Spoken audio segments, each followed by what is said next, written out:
Check, check. Sound check.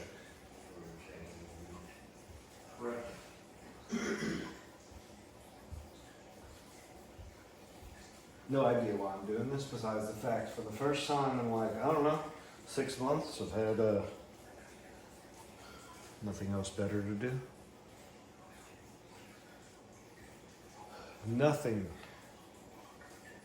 feels better than just sitting in non-work related clothing for a few hours. So if we could just take a moment and appreciate that. I suppose I'm making this video not only because it can be informative to other people, reassuring to other people, but it helps me also work out my little, it helps me work things out also by talking about it.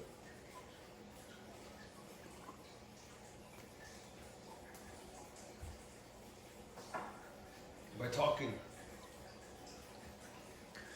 it helps me work through it also. Anywho, I've got people I haven't heard from in like 6 months calling me, texting me, asking me if I'm gonna be all right with the hurricane, and I'm like, I honestly don't know, but I'm looking forward to waking up tomorrow and doing the best I can with what I have.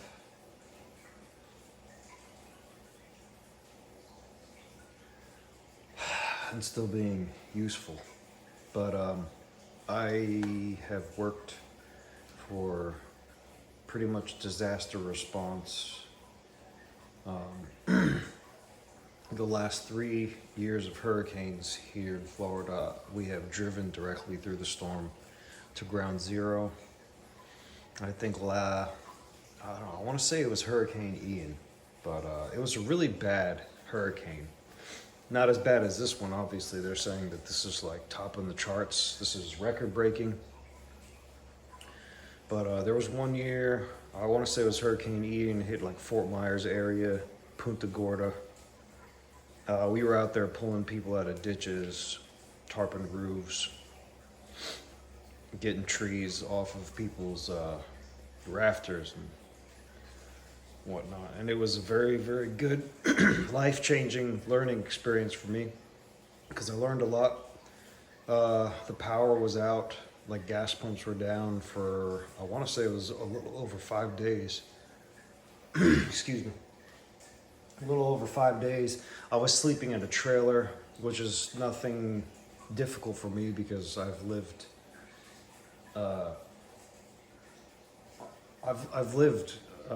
out of backpacks, out of cars before, so it wasn't like anything that was like truly derailing to me. But yeah, I slept in the trailer. And one of the most beautiful aspects of having no power is you could actually see what goes on in the night sky. So that was kind of a little silver lining to the whole situation. But yeah, the reason I brought that up is because I have a little bit of experience about going directly into a disaster zone where people essentially lost everything and trying to have a chipper and good attitude about it. Now, I always truly believe that the most simplest route is usually the best route. Simplicity is truly one of the only luxuries in life that we have. So anyway, here are some of the things that are helping me get through the aftermath and hopefully the brunt of the storm that's coming. Like I said, power can be out probably a week, maybe longer, depending on how bad or good this goes. Headlamp and a book. The first time I picked up this book, I read it 3 times in a row. I went, got right to the back and started it over 3 times. Really good book in my opinion. That's Marcus Aurelius Meditations. Obviously, when daylight goes, if you don't have power, you're going to need a way to read. This light has a red light too. Yeah, I find that to be better. And now that, since we still have power, I can show you a perfect example. Oops, that was the wrong button. There you go. I have red backlighting on my cabinets and my little ceiling nooks. So if I wake up in the middle of the night and I'm feeling thirsty, I don't have to turn the lights on and screw my eyes up, and I can get right back to bed. I think green light has the same effect too, if I'm not mistaken. But yeah, I find red light to be way more calming. So it's really cool, is what I'm saying, is that they put that in the features of this little headlamp. I don't even know what kind of headlamp this is. This is a Coast. Something you could buy at AutoZone, I believe. It was a gift from a good friend of mine. I appreciate that, bro. I have a jump box, as you can see here. It has a little tire inflator. It's gotten me out of a few jams. It still works, thank goodness. It's got household plugs, which I've never actually used, but it's a good thing to have. A lot of people, you know, who are more well established financially, they have things like generators, and they don't necessarily have to worry about living for a week or longer with, you know, not being able to refrigerate things or cook food or whatever. But you know, I've gotten away with just having a vehicle. Your vehicle, if you didn't know, is essentially a generator. You can buy these little things just to charge up a phone. Cool thing about phones nowadays is they're pretty much just as powerful as laptops. But if I should need to be able to charge a laptop, they make these little inverters. This is just a cheesy one.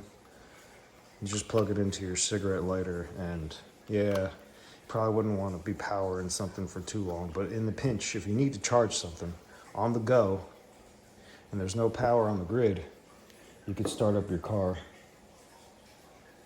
This is something I've used. I got it off Amazon. Surprisingly, it works very well. I've taken it out with me in a few outings. The company is Blaver. It's a solar, it's got solar panels on it. So as a backup,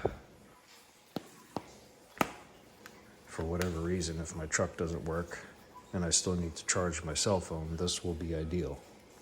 I believe this lights up. I don't know. I forgot how to turn that part on.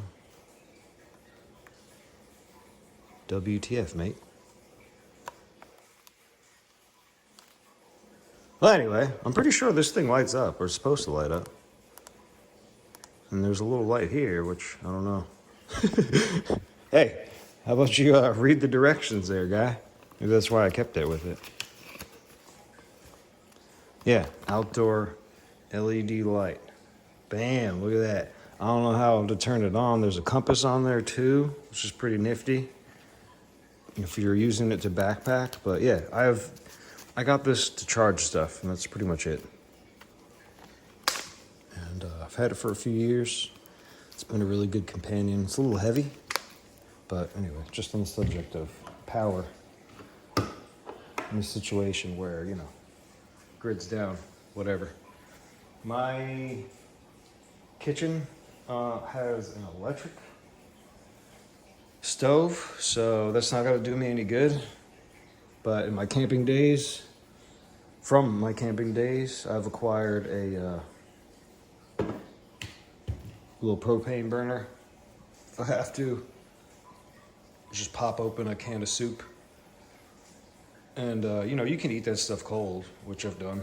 But, you know, if you can avoid it, I guess it's way more luxurious and gives you a little bit boost of mental clarity when you have a nice hot meal. There you go. And yeah, chainsaw, bam. This one, believe it or not, I know chainsaws are very expensive. This one was a goner. As you can see, the cap came off, and I should probably fix that properly. But in a pinch, used chainsaw still works. You'd be surprised. It's very dangerous. I wouldn't cut like anything big, but for limbs, just cutting limbs, moving them out of the road, you'd be surprised how good a small chainsaw like that will get you. I brought all my potted plants, all my welcome rugs in. I moved my garbage can inside. I de-limbed any questionable limbs on trees earlier this week with a pole saw.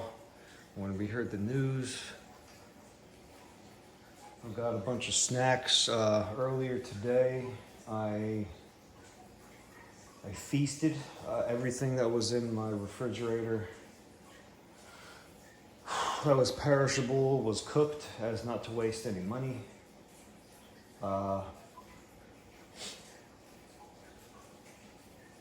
Yeah, I think that's about all that I could do. You know, obviously, if you live in a place like really, really, really close to the shore, you know, obviously everybody knows the sandbags and all that stuff, but I don't think I'm gonna have to worry about that too much this time around.